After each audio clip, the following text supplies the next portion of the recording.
Welcome to Mykonos, guys. I mean this Mykonos.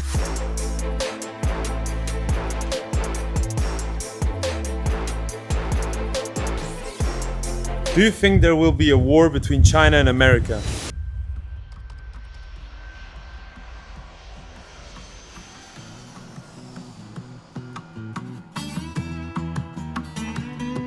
Alright guys, we are here with the mayor of Mykonos, Teddy O. We met him here. Guys, we made it to Mykonos. So guys, welcome in Greece, welcome Mykonos with my friend Saygin. Look at this. You'll see this on all pictures. The Mykonos roads. This is Greece and it feels so special because it feels local. You can tell nothing has changed here. Okay, it looks a bit touristy. I mean, there's a lot of souvenir shops and I think it's overpriced, but it's beautiful. And we are with true Greek people. Γεια σας παιδιά, είμαστε εδώ στη Μύκονο, ένα από τα πιο όμορφα, τα πιο ωραία νησιά της Ελλάδος. Πάμε να δούμε τι γίνεται στη Μύκονο.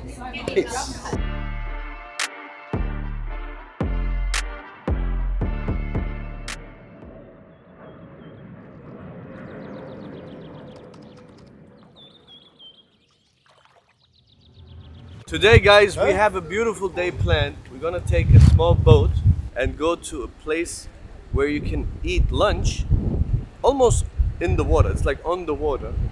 And then we're gonna go to a very famous beach bar slash restaurant.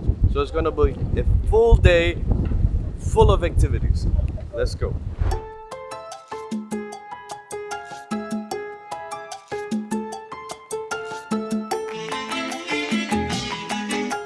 Guys, I'm the captain today. We're taking you to the most beautiful sides of Mykonos on autopilot. I'm sleeping.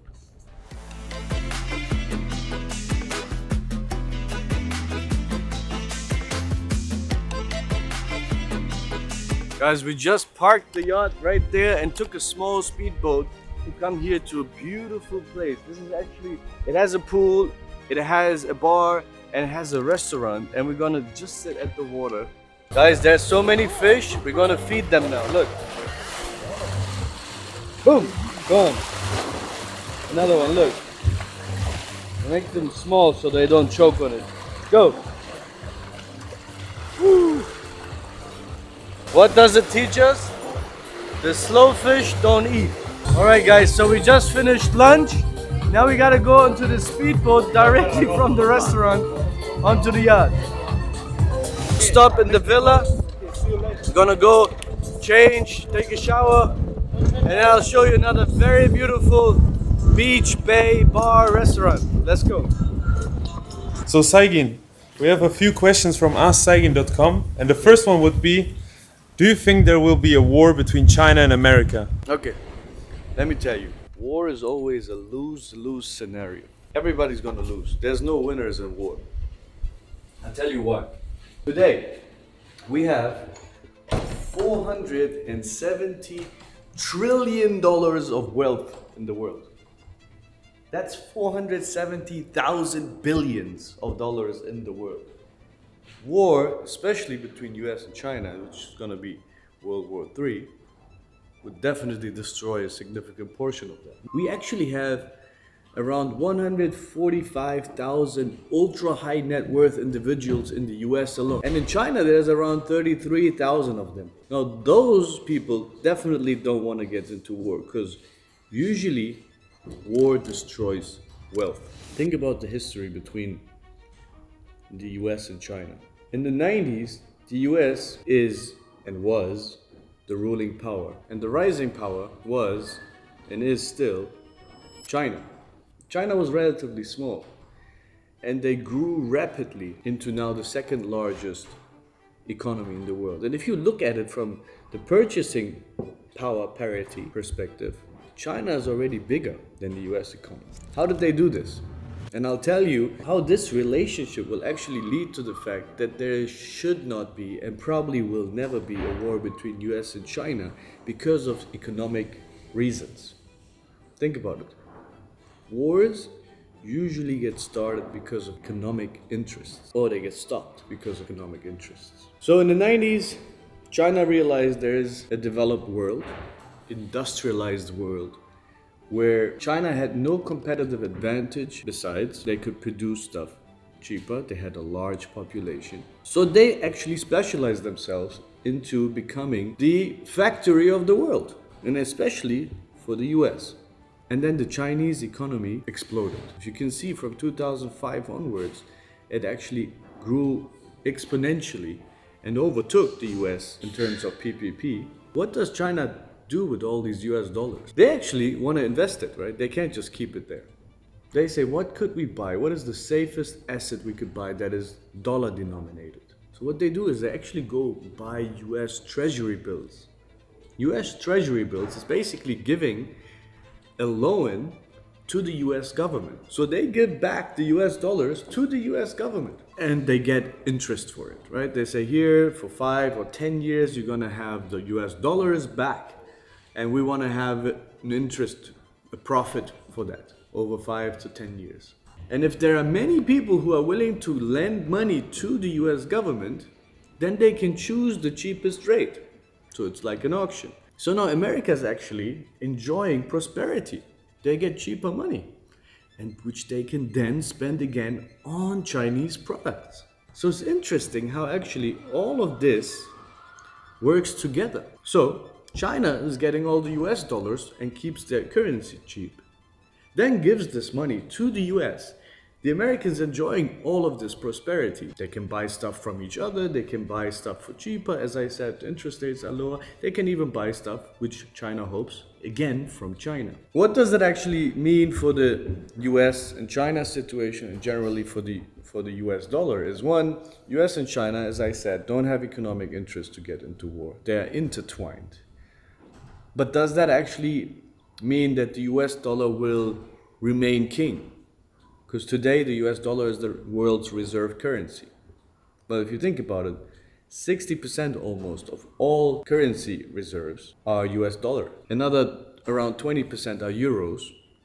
Another 10% is Japanese currency and the British pound.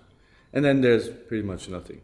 The Chinese yuan only makes up barely 3%. So today there is no serious alternative to the US dollar. So I wouldn't bet against the US dollar. There will not be a war in the near future between US and China. That's my bet. And dollar will remain king. There's no serious alternative for now. There are stories, as I said. Politics is like the weather, but the system is like the climate.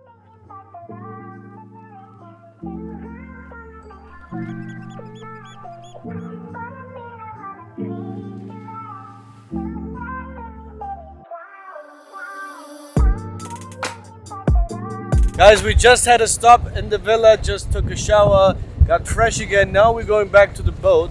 And then, as I said, I promise you, it's gonna be very beautiful sunset bar.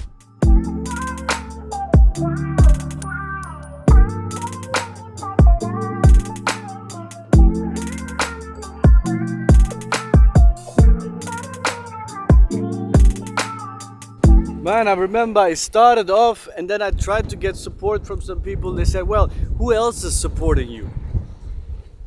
What do you mean? Like, you have to follow somebody like a sheep? Remember, where there are sheep, there are butchers. Look, I'm gonna tell you something that might hurt a little bit, but it will help you in the long term. When you have your own dreams, when you have your own projects, believe me, most of your friends will not be the ones supporting you. It will be some strangers that help others. It's like, I don't even know, your friends rather help your strangers than you. So find yourself some loyal friends, the day ones, the ones that believed in you from day one. Because you know what? At the end, everybody will believe in you.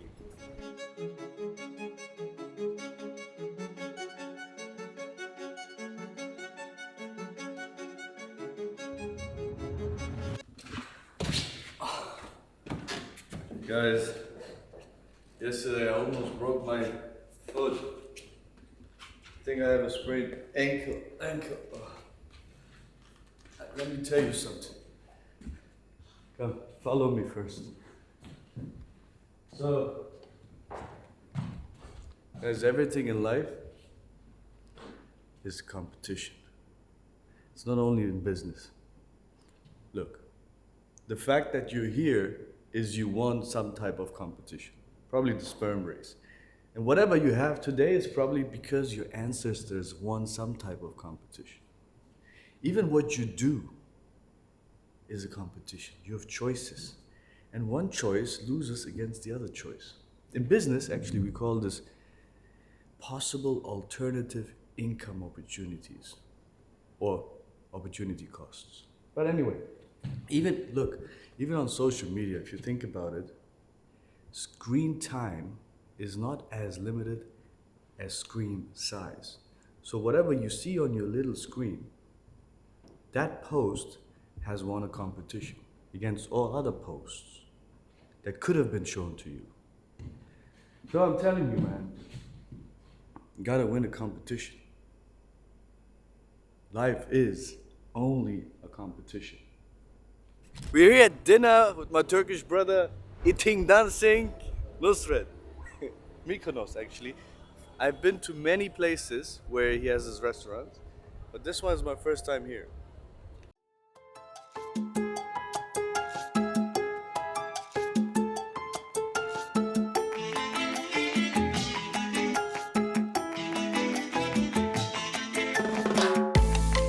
So we're finishing off our trip in Mykonos with a nice dinner.